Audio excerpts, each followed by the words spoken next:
بسم اللہ الرحمن الرحیم۔ السلام علیکم۔ حضرت جنید بغدادی رحمۃ اللہ علیہ کی خدمت میں ایک شخص حاضر ہوا۔ آپ نے اس سے دریافت کیا، تم کہاں سے آ رہے ہو؟ اس نے عرض کیا، میں حج بیت اللہ کی سعادت حاصل کرنے کے بعد لوٹا ہوں۔ آپ نے فرمایا، کیا تم نے حج کیا؟ اس نے عرض کیا، ہاں۔ آپ نے فرمایا، تم نے جب رخت سفر باندھا تو کیا اس وقت گناہ سے بھی خلاصی ہوئی یا نہیں ہوئی؟ اس نے عرض کیا، نہیں ہوئی۔ آپ نے فرمایا، پھر تم نے اپنے وطن سے سفر نہیں کیا؟ پھر آپ نے پوچھا، جب تم سفر حج کے لیے روانہ ہوئے اور ہر منزل میں رات کو قیام کیا تو کیا راہ حق کی بھی کوئی منزل طے کی یا نہیں؟ اس نے عرض کیا، نہیں۔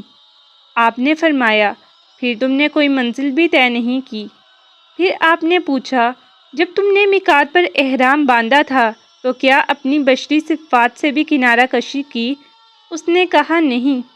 آپ نے فرمایا، پھر تم نے احرام نہیں باندھا؟ پھر پوچھا، جب تم میدان عرفات میں کھڑے تھے تو کیا تم نے مقام مشاہدہ میں اپنے موجود ہونے کا احساس پایا؟ اس نے کہا، نہیں۔ آپ نے فرمایا، پھر تم میدان عرفات میں کھڑے ہی نہیں ہوئے؟ پھر آپ نے پوچھا، جب تم مزدلفہ پہنچے تو کیا تم نے اپنی مراد پائی اور اپنی تمام خواہشات کو ترک کیا؟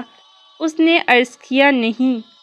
آپ نے فرمایا، پھر تم نے مزدلفہ میں قیام نہیں کیا؟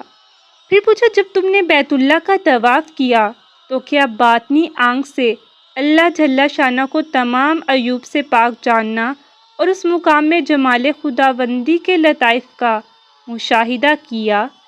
اس نے کہا، نہیں۔ آپ نے فرمایا، پھر تم نے طواف بھی نہیں کیا؟ پھر پوچھا، تم نے صفا و مروہ کے درمیان سعی کی، اس دوران تمہیں مقام صفا اور رتبہ و مروت سے آگاہی ہوئی؟ اس نے کہا، نہیں۔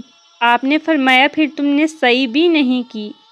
پھر دریافت فرمایا، کیا جب تم نے مینا پہنچے تمام خواہشات ختم ہوئیں؟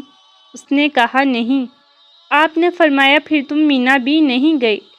پھر پوچھا، جب تم نے قربانی کی تو کیا نفسانی خواہشات کے گلے پر بھی چھری چلائی؟ اس نے کہا، نہیں۔ آپ نے فرمایا، پھر تمہاری قربانی بھی نہیں ہوئی؟ پھر پوچھا، جب شیطان کو کینکریاں ماری تو کیا اپنی نفسانی خواہشات کی جانب بھی کینکریاں پھینکی؟ اس نے کہا، نہیں۔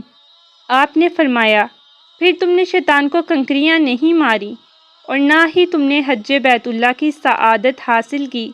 تم واپس جاؤ اور اب میرے بتائے ہوئے طریقے کے مطابق حج کرو تاکہ مقام ابراہیم کے مرتبے کو پا سکو۔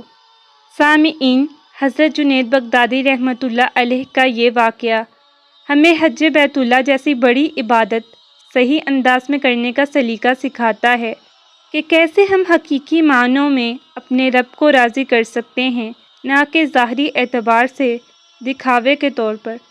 اللہ ہمیں سمجھنے کی توفیق عطا کرے، آمین۔